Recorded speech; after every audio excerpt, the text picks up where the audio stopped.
You may have heard your friends talking about this little movie called Hereditary, which critics have called the most traumatically terrifying horror movie in ages.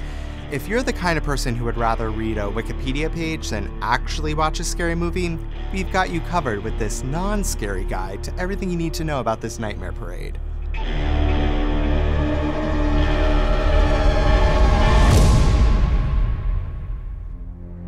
If you do plan on seeing Hereditary, then cover your eyes and ears now because there are major spoilers for the movie's plot ahead.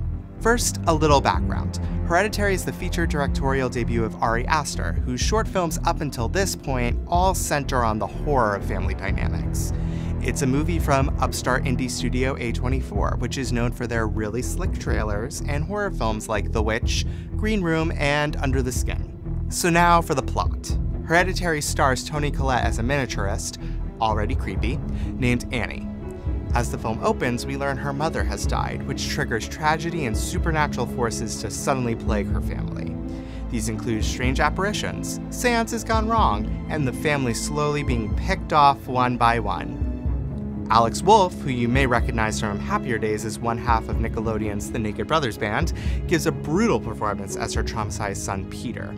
But would a horror movie about familial bonds be complete without an unnerving and strange child? Of course not!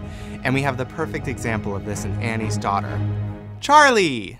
This character is impressively brought to life by child actress Millie Shapiro, a former star of the musical Matilda on Broadway, who subverts the creepy child trope in horror films.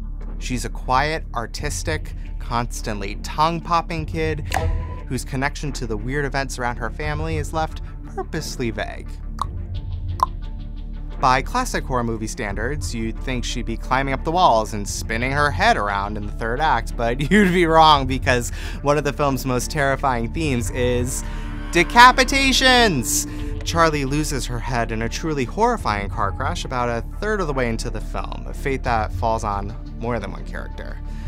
It's quite a theme, right up there with the film's references to filicide, self-immolation, and pagan incantations. Which leads us to the reason for these supernatural shenanigans. For those who had their money on a Rosemary's Baby twist, yes, it's a coven of witches worshipping a demon. Annie's mother promised a powerful demon the body of a male member of her family as a host, in exchange for great riches. Anne Dowd, who again is not Margot Martindale, is cheerfully terrifying as a witch who tricks Annie into stealing the fate of the family inherited from her mother.